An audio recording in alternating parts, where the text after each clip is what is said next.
여러분 안녕하십니까? 2022년 9월 9일 금요일 나흘간의 추석 연휴 중 첫날입니다. 고영주 변호사가 대표를 맡고 있는 자유민주당이 추석 연휴를 맞아서 광화문 또 서울역 등 수도권 51곳에 자유수호를 주제로 한 현수막을 일제히 게시했습니다. 자유민주당은 지금까지 현수막 게시라든지 혹은 신문 광고 등을 통해서 주장을 많이 펴왔습니다. 지난 8.15 광복절을 앞두고도 전국 300곳을 돌면서 현수막을 게시한 바가 있습니다. 자유민주당이 추석 연휴를 맞아서 9월 8일 처음으로 51곳, 전국 51곳에 게시한 현수막의 주제는 두 가지입니다. 하나는 우선 자유와 남침을 삭제하고 인민주권을 주장한 좌편향 교과서 제작 관련자들을 전원 색출 처단하라, 이런 내용입니다. 또 한 가지는 선거 부정 관련 재판을 의도적으로 회피한 김명수 대법원장을 구속 수사하라, 이런 내용입니다. 이번에는 이 두 가지 주제를 갖고 51곳에 현수막을 게시한 것입니다. 그리고 이번에 51곳 현수막 게시의 후원은 고교연합 강릉 제1고 동문회, 또 한 곳은 동성고 애국동지회와 전국 ROTC 애국동지회, 여기에서 현수막 게시에 필요한 비용을 후원했다고 되어 있습니다. 전국 ROTC 애국동지회는 여러분에게 몇 차례 소개해드린 바가 있는 김재수 ROTC 애국동지회장이 이끄는 단체죠. 상당히 적극적으로 지금까지 문재인 정권의 실정 폭정에 대한 저항, 그리고 4.15 부정선거 의혹 진상규명운동에 활동한 그런 단체입니다. 그리고 이 동성고 애국동지회나 고교연합 강릉 제1고 동문회, 여기도 고등학교를 중심으로 해서 적극적으로 활동해온 그런 분들이죠. 대체로 연세들이 조금 있는 분들이 많이 참여하고 있습니다. 자유민주당이 이번 추석 연휴에 1차로 현수막을 게시한 51곳들을 한번 쭉 살펴보도록 하겠습니다.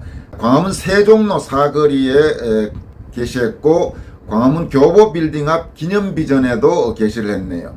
또 역시 광화문이죠. 동아일보 일민미술관 앞, 그러니까 동아일보 945 앞에도 지금 게시가 되어 있습니다. 동아일보 945 앞에는 바로 선거 부정 관련 재판을 의도적으로 회피한 김명수 대법원장을 구속 수사하라, 이런 현수막이 걸려 있습니다.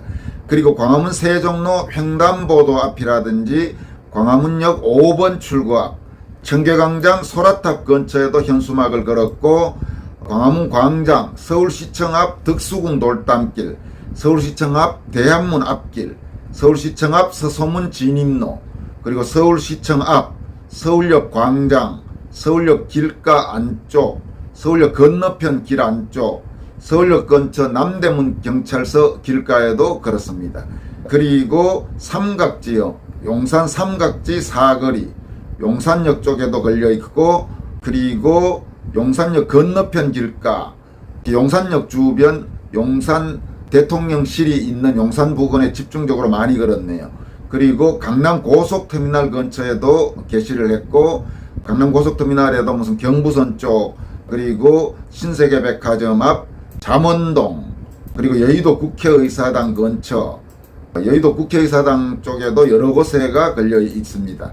그 밖에도 영등포역 근처라든지 대방동 성남고등학교 진입전 삼거리라든지 대방동 공군회관 근처, 성남고등학교 쪽, 이렇게 서울 시내 곳곳에 보라매공원 쪽에도 걸려있고 여러 군데 그렇습니다. 아마 자유민주당은 이번에 처음 51곳에 이어 다른 지역, 그리고 이 수도권뿐만 아니고 지방에도 돌아가면서 걸 가능성이 높습니다. 왜냐하면 지난번에 8.15 광복절, 8.15 건국절을 앞두고 서울 광화문에서 출발해서 영남, 호남, 충청 등 전국 300곳을 돌면서 일제히 순차적으로 현수막을 게시한 적이 있습니다. 그 당시에 게시했던 현수막의 주제도 두 가지였는데, 그때 주제는 이번 추석 연휴 주제와는 또 다른 내용입니다. 그 당시 집중적으로 현수막 게시를 통해 홍보했던 주제는 탈북 청년 강제 북송은 문재인 정권이 저지른 살인이기 때문에 천인공노할 살인마 문재인을 북송하라. 그러니까 문재인 탈북 청년 북송과 관련해서 책임지고 문재인을 북한으로 보내버리라고 한 내용과 당시 이제 경찰이 집단 항명한 사건이 있었죠. 이 경찰의 집단 항명은 국민에 대한 쿠데타라면서 가담자는 반국가 사범, 전원 파면 구속하라, 이런 두 가지 주제였습니다. 그리고 그 당시 그러니까 8.15 광복절 건국절을 앞두고 전국 300곳을 순회한 그 현수막 게시의 후원은 서울대 예국동지회, 또 강남포럼, 경북고, 중앙고, 창덕여고 예국동지회 이런 곳에서 역시 현수막 게시에 필요한 비용을 후원한 것으로 되어 있습니다. 지금까지 자유민주당은 국민의힘보다는 훨씬 선명하게 우파적, 보수적 가치와 입장을 분명히 밝히고 있는 그런 정당이라고 할 수 있습니다. 다만 지금까지는 이 4.15 총선 선거 부정 의혹과 관련해서는 일정 부분 거리를 뒀는데, 이번 추석 연휴의 현수막 게시에는 좌편향 교과서 제작 관련자 색출 처단과 함께 선거 부정 관련 재판을 의도적으로 회피한 김명수 대법원장을 구속 수사라는 내용이 포함이 됐습니다. 처음으로 자유민주당의 현수막에서 선거 부정 관련 재판이라는 표현이 등장했다는 점이 눈에 띕니다. 이 부분이 상당히 지금 화제가 되기도 했습니다. 다음으로 살펴볼 소식은 영국의 엘리자베스 2세 여왕이 서거한 소식입니다. 영국 엘리자베스 2세 여왕이 올해 만 96세죠. 영국 현지 시간으로 8일 오후, 한국 시간으로는 9일 새벽에 세상을 떠났습니다. 영국 왕실은 여왕이 스코틀랜드에 있는 벨모럴 성에서 평화롭게 세상을 떠났다고 공식 발표했습니다. 사망 당시 엘리자베스 2세 여왕의 곁에는 왕위계성 서열 1위인 장남 찰스 왕세자와 찰스 왕세자의 부인 커밀라, 그리고 왕위계성 서열 2위인 윌리엄 왕세손, 찰스 왕세자의 아들이죠. 이 곁에 있었다고 외신들은 전했습니다. 엘리자베스 2세 여왕의 서거에 따라 찰스 왕세자가 바로 국왕으로 즉위해서 찰스 3세가 됐습니다. 엘리자베스 여왕은 불과 며칠 전이죠. 지난 6일에도 차기 영국 총리 내정자인 트러스 총리를 자신이 머물고 있는 스코틀랜드의 벨모럴 성으로 불러들여서 만났습니다.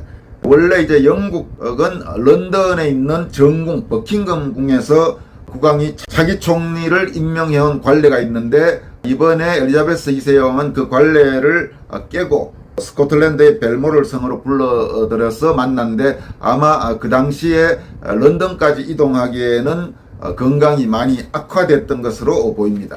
그리고 트러스 총리 임명에 이어 다음 날인 7일에는 추미런, 그러니까 국왕 자문기관이죠, 온라인 회의가 연기되면서 엘리자베스 2세 여왕의 건강에 상당히 심각한 문제가 있는 게 아닌가 하는 우려가 나왔습니다. 물론 연령이 이미 100세에 가까운 상황이니까 언제라도 건강은 악화될 수 있는 그런 상태죠. 또 8일 오후에는 버킹엄궁이 주치의들의 진찰 결과 여왕의 건강 상태가 우려되는 상태라고 발표했고, 찰스 왕세자와 윌리엄 왕세손을 비롯한 왕실 직계 가족들이 속속 엘리자베스 2세 여왕이 있는 벨모럴 성으로 급히 가면서 위독한 게 아닌가, 이런 관측이 나왔습니다. 그리고 현지 시간으로 8일 오후, 한국 시간으로 9일 새벽 서거했습니다. 엘리자베스 2세는 만 70년 127일을 국왕으로 재위했습니다. 영국 군주 중에서는 최장기간이고 세계 역사에서는 두 번째로 오래 통치한 군주로 기록되고 있습니다. 역사상 최장 재위 군주는 4세 등극에서 72년간 통치한 프랑스의 루이 14세라고 합니다. 그렇지만 이제 루이 14세 같은 경우는 4살의 등극에서 72년, 그러니까 76세 정도의 세상을 떠난 반면, 엘리자베스 2세는 20대 중반의 여왕에 즉위해서 100세 가까운 96세 세상을 떠났으니까 살기는 엘리자베스 2세 여왕이 훨씬 더 오래 산 거죠. 지난 2012년 6월 엘리자베스 2세는 64년간 영국을 통치했던 빅토리아 여왕에 이어 영국 역사상 두 번째로 재위 60주년을 의미하는 다이아몬드 주빌리를 맞았고, 올해 6월에는 재위 70주년을 기념하는 플래티넘 주빌리 행사를 치르기도 했습니다. 당시 영국 전역이 엘리자베스 여왕의 재위 70년을 축하하는 그런 모습들이 많이 외신을 통해 보도가 됐습니다. 그리고 또 2012년 즉위 60주년을 맞아 실시된 영국에서 가장 위대한 국왕을 묻는 설문조사에서도 빅토리아 여왕과 엘리자베스 1세를 제치고 1위에 오르기도 했습니다. 그러니까 현재 영국에서 가장 존경받는 역대 국왕들은 공교롭게 대부분 여성들입니다. 그러니까 엘리자베스 2세, 빅토리아 여왕, 엘리자베스 1세 이런 여왕들이 영국인들의 존경을 많이 받는 그런 국왕으로 기록되고 있습니다. 엘리자베스 여왕은 지난해 4월 남편인 필립 공이 사망했죠. 그리고 필립 공이 세상을 떠난 뒤부터 급격히 쇠약해진 모습을 보였습니다. 그러니까 오랫동안 부부로 같이 있다가 한쪽 배우자가 떠나면 이제 그때부터 남은 사람이 빨리 건강이 악화된다는 그런 통설도 있지만 엘리자베스 여왕도 그런 부분이 있었던 것 같습니다. 그래서 지난해 10월 병원에 하루 입원했고 이후 외부 활동을 자제했습니다. 올해 2월에는 찰스 왕세자를 만난 뒤 신종 코로나에 확진돼서 한동안 외출을 못하기도 했죠.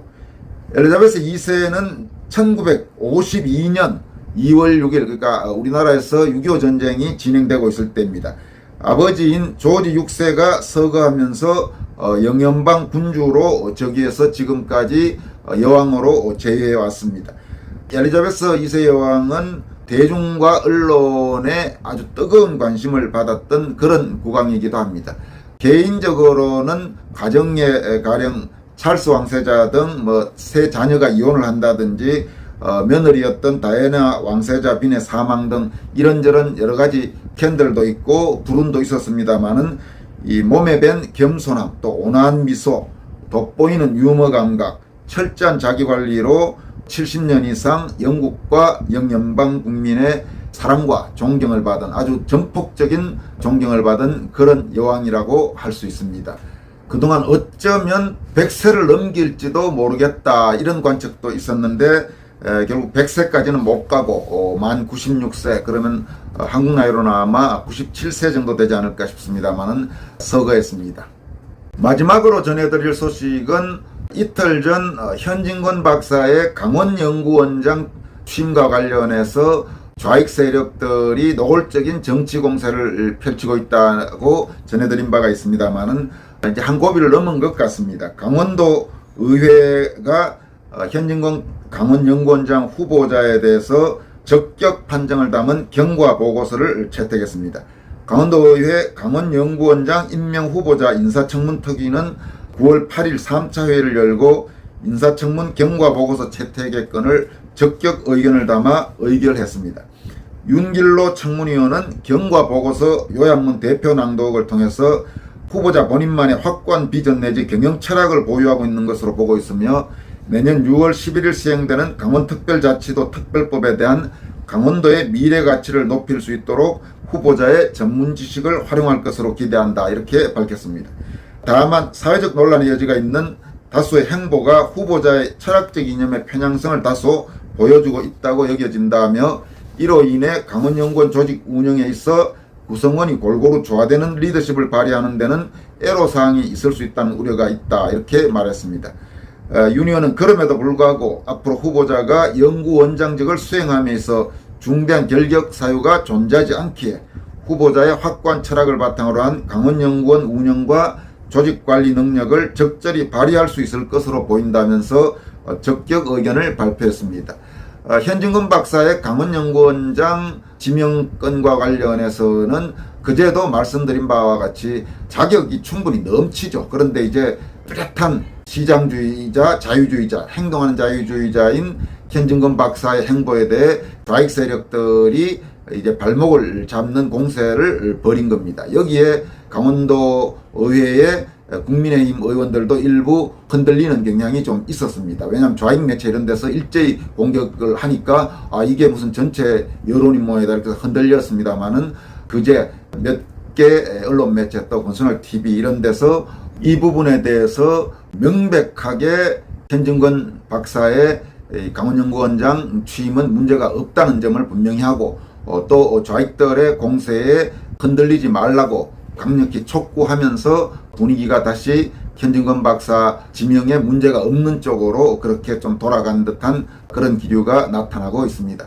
아무튼 도의회에서 적격 의견을 담은 경과 보고서를 채택함에 따라서 김진태 강원지사는 조만간 현진건 박사를 정식으로 강원연구원장으로 임명할 것으로 보입니다. 그러면 아마 현진건 박사의 능력으로 볼 때 강원도에 상당한 도움이 되는 많은 연구나 재현 이런 게 나올 것으로 예상되고 있습니다.